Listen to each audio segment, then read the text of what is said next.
Oke, karena lumayan banyak yang minta pembahasan LN No Game No Life, jadi di sini gue mencoba untuk merealisasikannya. Dan di sini gue akan mencoba untuk membahas dari volume 4, di mana itu adalah lanjutan dari animenya. Gue tahu udah cukup banyak yang bahas mengenai novel ini, tapi gue akan mengejar cerita yang sudah ada dan menceritakannya menurut versi pemahaman gue aja. Dan tanpa basa-basi lagi, mari kita mulai aja pembahasannya. Panel cerita pun dibuka dari prolog yang menceritakan kisah seorang putri cantik yang kecantikannya terkenal sampai ke seluruh dunia. Banyak juga pria dari seluruh dunia yang mencoba untuk melamar putri tersebut. Bahkan mereka juga menyiapkan hadiah-hadiah yang mewah, mulai dari perhiasan, rumah, kekayaan, ataupun hadiah yang bisa diberikan oleh dewa sekalipun. Tapi semua itu tidak ada yang diterima oleh sang putri. Karena memang ia hanya menginginkan sesuatu yang paling berharga di dunia ini. Jika ada seorang yang bisa memberikan hal itu, maka ia juga akan memberikan cinta sejatinya. Namun, karena tidak ada yang bisa memberikan hadiah yang ia inginkan, sang putri pun melakukan tidur panjang. Hingga ada orang yang bisa memberikannya hadiah yang dia inginkan. Jika ada seseorang yang bisa memberikannya hadiah itu, maka ia juga akan bangun dan memberikan semua cintanya kepada orang itu. Nah, kisah ini menjadi bahan tertawaan bagi ras lain selama 800 tahun lamanya. Panel cerita pun berpindah ke wilayah Federasi Timur. Itu adalah tempat di mana para warbis, tepatnya di rumah Izuna. Saat itu, Shiro dan Sora sedang ada urusan negara di sana. Alhasil mereka pun harus menginap selama beberapa hari. Di pagi harinya, ketika melihat Shiro yang sedang tertidur, Sora pun mulai mengambil kesempatan itu untuk melihat koleksi pribadinya, yaitu video Jibril, Step, dan yang lain-lain ketika masih di kamar mandi. Nah, pada saat Sora sedang melakukan aksinya, tiba-tiba saja Izuna dan Jibril pun langsung masuk ke kamar Sora dengan terburu-buru. Melihat hal itu, Sora pun langsung kaget setengah mati, karena memang ia tidak ingin memperlihatkan aksinya kepada Jibril dan Izuna. Ya, aksi yang di sini ya, you know lah, aksi pria di pagi hari gitu loh. Di sini Sora juga sempat marah dan berkata kalau apakah kalian tidak tahu apa yang namanya privasi. Tapi di sini Sora pun bertanya kenapa Izuna dan Jibril itu datang ke sini. Mendengar pertanyaan itu, mereka pun menjawab kalau ada seorang yang mengawasi Sora dan Shiro di kamar ini. Kemudian Jibril pun berjalan ke samping ruangan dan menyuruh orang yang bersembunyi di kamar Sora itu untuk keluar. Setelah itu muncullah seorang gadis berumur 15 tahun yang kurus kering dan mengkhawatirkan. Jika dilihat lebih baik, gadis kecil itu berasal dari ras Dhampir, peringkat 12 di Action. Di sini, Jibril pun berkata kalau ras Dhampir itu tidak bisa hidup sendiri. Mereka sangat bergantung dengan ras lain, karena memang mereka itu akan menyerap cairan dari ras lain untuk bertahan hidup. Tapi karena 10 ikral dari 16 ras Dhampir itu menjadi tersiksa. Dan mereka itu harus mengalahkan ras lain dalam game ketika ingin meminum cairan mereka. Karena hal itu juga, banyak dari ras Dhampir yang mati. Bahkan Izuna juga pernah mendengar dari kakeknya kalau ras Dhampir itu sudah hampir punah. Namun gadis ini adalah pengocalian. Gadis ini pun memperkenalkan dirinya. Dia bernama Plum. Di sini, Plum meminta Sora dan Shiro untuk menyelamatkan dirinya. Mendengar hal tersebut, Sora pun bertanya apakah Plum itu bisa meminum cairan tubuh dari Jibril. Di sini Jibril pun menjawab kalau itu bisa saja. Tapi karena perbedaan tingkat ras yang sangat jauh, ras Jibril kan peringkat 6 tuh, sedangkan ras Dhampir itu kan peringkat 12. Maka bisa jadi Plum itu akan meleleh setelah ia meminum cairan tubuh Jibril. Lalu Jibril pun berkata kalau semisal ras Dhampir itu menghisap darah dari ras lain, maka ras lain itu akan terkena penyakit mematikan. Mendengar hal itu, Sora pun sedikit kaget. Tapi ia pun bertanya lagi apakah ras Dhampir itu hanya minum darah saja? Di sini Jibril pun berkata, kalau tidak begitu, ras Dhampir bisa meminum hampir semua cairan tubuh ras lain seperti air mani, air seni, ataupun keringat. Tapi, ras Dhampir hanya bisa tumbuh dewasa dan siap bereproduksi ketika meminum darah. Sedangkan, meminum cairan tubuh lainnya hanya akan menghilangkan rasa haus ataupun mengembalikan energinya saja. Mendengar kata air mani, Sora pun menjadi semangat dan berkata silakan minum sepuasnya.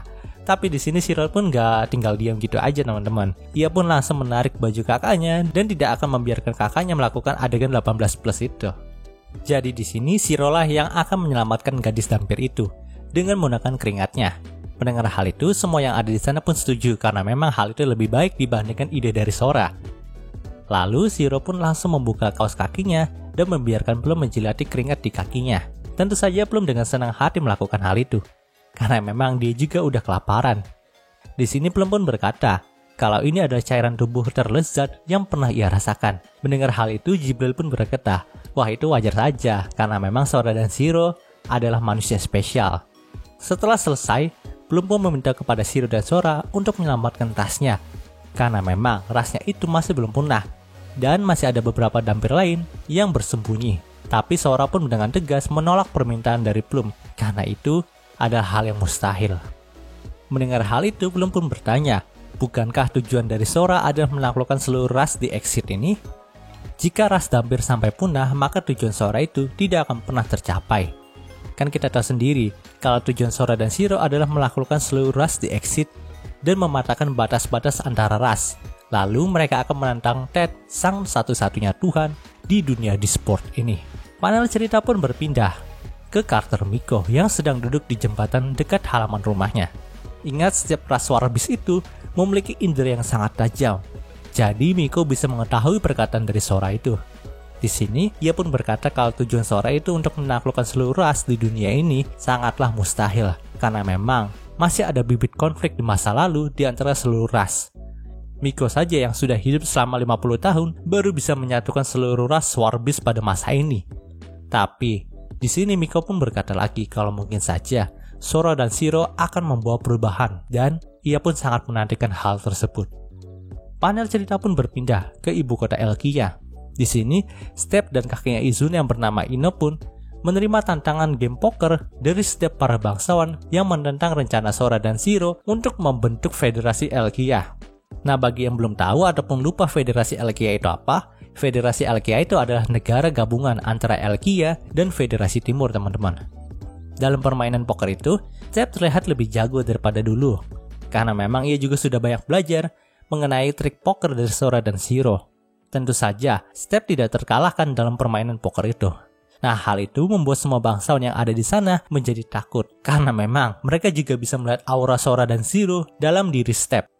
Jadi pada akhirnya, para bangsawan itu pun menyerah dan menerima rencana Sora dan Shiro untuk membentuk Federasi Timur, untuk membentuk Federasi Elkia. Padahal sih sebenarnya di sini Step itu nggak ngeluarin aura dan Shiro sama sekali, teman-teman. Di sini Step itu hanya kurang tidur selama 2 minggu ini, karena memang hampir setiap harinya Step itu menerima tantangan poker dari para bangsawan tanpa henti. Dan hal itu membuatnya selalu memasang muka yang seram dan serius layaknya Sora dan Shiro. Karena para bangsawan itu menyerah sebelum permainan mereka berakhir, Step pun akhirnya marah-marah, teman-teman, dan gebrak meja. Karena memang ia menganggap para bangsawan itu telah membuang waktunya saja. Di sini saking marahnya, Step itu langsung melucuti pakaian dan semua harta yang dimiliki oleh para bangsawan itu. Karena tindakan tersebut, Ino, kakek dari Izuna pun harus menggunakan sihir pelupa ingatan kepada para bangsawan itu, agar tidak terjadi aksi balas dendam yang dilakukan oleh para bangsawan nantinya. Tapi di sini, Step itu masih marah karena memang dulu setiap kali para bangsawan itu kalah main game sama ras lain, maka kakek Step lah yang akan disalahkan. Tapi sekarang saat Shiro dan Sora sudah menjadi raja dan sudah merebut kembali wilayah kekuasaan Elkia, para bangsawan ini malah saling berebut kekuasaan. Panel cerita pun berpindah ke ibu kota Federasi Timur, yaitu Kanagari. Di sini Shiro dan Sora itu sedang menantang Miko bermain game Corner Sparrow. Ini merupakan permainan yang memiliki aspek seperti mahjong, teman-teman. Namun ada banyak sekali perbedaan di antaranya. Sambil memainkan game itu, Sora pun bertanya kepada Miko tentang apakah itu cinta. Tapi Miko pun tidak langsung menjawab pertanyaan itu. Tak disangka, Sora dan Shiro juga dapat mengalahkan Miko dengan mudah. Melihat hal itu, Miko pun bertanya bagaimana caranya mereka itu bisa menang. Padahal Miko sendiri sudah memainkan game ini lebih dari 50 tahun. Sedangkan Sora dan Shiro baru saja mengenal game ini. Mendengar hal itu, Sora pun menjawab kalau mereka membagi tugas dalam game ini, di mana Shiro akan menghafal semua posisi kartu dalam game ini, sedangkan Sora bertugas untuk menentukan pola dari kartu yang ada di game ini. Mendengar penjelasan itu, Miko pun berkata kalau bukankah Shiro dan Sora itu curang? Tapi di sini, Sora pun menjawab kalau mereka itu tidak curang. Karena memang Miko juga memiliki kesempatan untuk melakukan strategi yang sama dengan Sora dan Shiro. Nah, karena Shiro dan Sora menang, jadi Miko itu harus mengabulkan 3 permintaan mereka sesuai janji yang telah diikrarkan sebelumnya. Permintaan pertama adalah Miko harus mempertimbangkan kebijakan Federasi Elkia dengan sangat adil, yaitu dengan cara membuat tabel pajak yang adil. Permintaan kedua, mereka ingin mengelus ekor Miko, karena memang dari dulu Sora dan Shiro itu sangat suka dengan hal yang berbulu, ataupun Nekomimi ya teman-teman. Kalian juga bisa lihat dalam animenya kan kalau casing HP-nya Sora dan Shiro itu kan bentuknya Nekomimi semua tuh. Itu sudah menjadi suatu pertanda kalau Sora dan Shiro dari dulunya memang udah suka sama Nekomimi ataupun hal-hal yang berbulu. Jadi mereka akan senang jika mengelus ekor Miko yang merupakan pimpinan dari ras Warbis. Permintaan ketiga adalah mereka meminta agar Miko memerintahkan gadis Nekomimi yang mengelilingi mereka itu untuk bubar. Karena memang Sora dan Shiro itu selalu dikelilingi oleh gadis Nekomimi, anak buah dari Miko. Jadi lama-kelamaan Sora dan Shiro itu risih juga. Di sini, Miko pun dengan sangat mudah memerintahkan gadis Nekomimi yang mengelilingi Sora dan Shiro untuk pergi. Nah, alasan Sora dan Shiro dikelilingi oleh para gadis Nekomimi ini adalah karena Plum teman-teman, yang selalu berteriak kalau Sora dan Shiro itu punya kemampuan khusus untuk mengelus gadis Nekomimi. Plum juga melakukan hal itu dikarenakan Sora tidak mau menerima permintaannya untuk menyelamatkan ras Dhampir. Tapi karena ada perintah dari Miko, maka Sora dan Shiro pun bisa terbebas dari gadis Nekomimi itu. Setelah itu, Sora pun bertanya lagi kepada Miko tentang Seiren ataupun Putri Duyung. Mendengar hal itu, Miko pun menjelaskan kalau Seiren sendiri merupakan ras peringkat 15 di dunia e-sport ini. Mereka adalah ras yang tinggal di Oceando, yaitu kota bawah laut. Itu adalah kota yang berbatasan langsung dengan Federasi Timur. Setelah mendengarkan jawaban itu, Sora pun bertanya lagi tentang apa itu cinta. Di sini, Miko pun menjawab kalau dia tidak tahu hal itu, karena memang selama ini tugasnya adalah mengurus Federasi Timur saja. Panel cerita pun berpindah ke 1 hari sebelum hari itu. Tepatnya beberapa jam setelah Plum menjilati kaki Shiro. Di sini, Plum pun menjelaskan kalau alasannya menjadi kurus kering adalah karena ia membawa banyak sekali barang bawaan, dan hal itu sangatlah menguras tenaganya. Mendengar perkataan itu, Sora pun kaget, karena ia tidak melihat barang bawaan apapun dari Plum. Lalu, Plum pun memperlihatkan barang bawaannya yang memang disembunyikan dengan sihir transparan, yaitu keahlian khusus dari ras Dhampir. Di sini, Plum juga menjelaskan tentang rasnya, bahwa ras Dhampir itu bekerja sama dengan ras Seiren, karena memang mereka tidak bisa hidup sendiri tanpa berdampingan dengan ras lain. Dalam ras Seiren sendiri, semuanya adalah wanita, jadi mereka juga membutuhkan ras lain untuk bereproduksi. Mendengar hal itu, tentu saja Sora pun menjadi semangat. Tapi di sini Jibril pun berkata, kalau laki-laki dari ras lain itu akan dihisap energinya sampai mati saat mereka bereproduksi dengan ras Seiren. Setelah mendengarkan perkataan dari Jibril, Sora pun menjadi lesu kembali. Lalu, Plum pun menjelaskan tentang penyakit yang akan ditularkan oleh ras Dhampir ketika mereka menghisap darah. Jadi, seseorang atau suatu ras yang dihisap darahnya oleh ras Dhampir akan menjadi mirip seperti mereka, yaitu tidak kuat jika terkena sinar matahari. Dan karena Seiren adalah ras yang hidup di bawah laut, yang notabene-nya itu tidak terkena dengan sinar matahari, maka mereka adalah partner yang sangat pas dengan ras Dhampir. Akhirnya, mereka pun membuat perjanjian mutualisme, di mana Seiren akan menyediakan pasokan darah kepada ras Dhampir, sedangkan laki-laki dari ras Dhampir akan membantu reproduksi dari ras Seiren. Tapi perlu diingat, hanya ratu dari Seiren lah yang paling berhak menerima energi dari laki-laki ras lain. Dan karena hak istimewa itu juga, sang ratu pun dapat bereproduksi lebih baik daripada Seiren lainnya. Dan Ratu Seiren juga tidak akan membuat laki-laki dari ras lain itu sampai meninggal walaupun dihisap energinya. Tapi ada suatu kejadian khusus yang menimpa Ratu Seiren. Selama 800 tahun ini, ia tertidur, dan yang bisa membangunkannya dari tidur panjang hanyalah cinta sejati dari seorang laki-laki. Jadi karena hal itulah, ras Seiren hidup tanpa ratu selama 800 tahun. Dan karena bukan ratunya yang bereproduksi, jadi para ras Seiren itu menghisap energi laki-laki dari ras Dhampir hingga mereka mati. Bahkan, saat ini hanya ada satu laki-laki dari ras Dhampir yang tersisa. Dia juga masih anak-anak, jadi belum bisa dihisap energinya. Nah, jika laki-laki dari ras Dhampir ini sampai dihisap sama ras Siren, maka dipastikan ras Dhampir akan benar-benar punah. Lalu, ras Siren juga akan punah dan menyusul ras Dhampir. Di sini Plum pun menjelaskan kalau cara membangunkan sang Ratu Siren adalah membuatnya jatuh cinta dalam mimpi dari tidur panjangnya itu. Mendengar hal itu, Sora pun bertanya apakah hadiah jika ia berhasil membangunkan sang ratu dan menyelamatkan ras Dhampir. Plum pun menjawab kalau mereka akan memberikan 30% sumber daya alam Oceando, hubungan baik yang permanen di antara mereka, dan Plum juga akan melakukan apapun kepada Sora dan Zero. Setelah menerangkan hal itu, Sora pun mulai berpikir kalau membuat sang ratu jatuh cinta dalam mimpinya itu sama dengan game dating simulator. Jadi Sora pun semangat untuk menyelamatkannya. Namun Plum pun sedikit mengkoreksi perkataan dari Sora kalau membuat sang ratu jatuh cinta di dunia mimpi itu sama dengan membuatnya jatuh cinta di dunia nyata. Setelah mendengarkan perkataan dunia nyata, Sora pun menjauh dari Plum dan berkata kalau itu tidak mungkin dilakukan. Karena memang kita tahu sendiri kan kalau Sora itu tidak mungkin bisa bertahan dengan namanya dunia nyata. Jadi ia pun menolak untuk melakukan hal tersebut.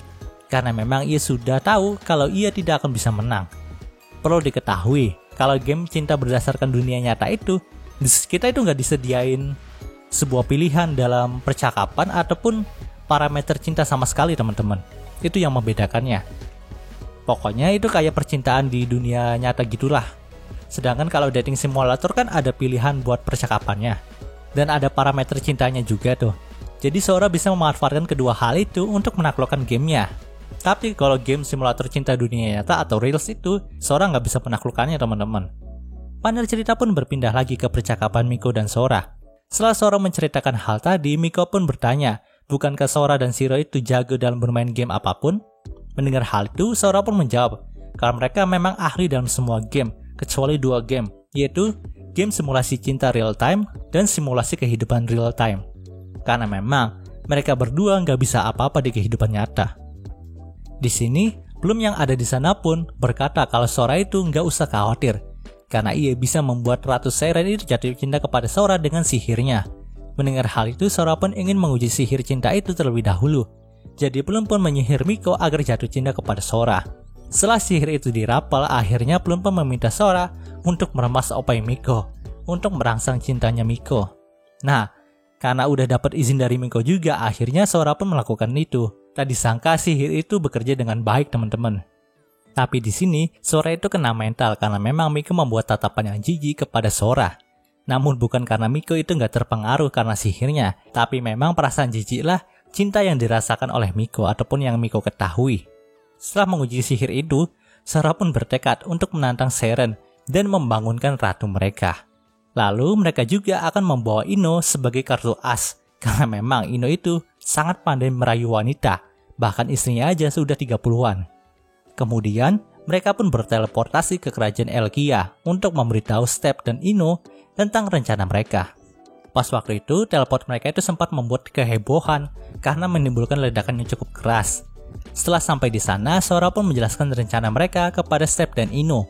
Namun, sebelum mereka pergi ke Oceando, Sora pun meminta Step untuk membuatkan baju renang karena mereka akan pergi ke pantai terlebih dahulu. Mendengarkan hal itu, Step pun langsung pingsan karena ia sudah sangat kelelahan dan kurang tidur selama 2 minggu terakhir ini. Karena memang menggantikan Sora dan Zero untuk meladeni para bangsawan. Sekarang malah mau ditambah lagi tugasnya. Dan cerita di part ini pun berakhir.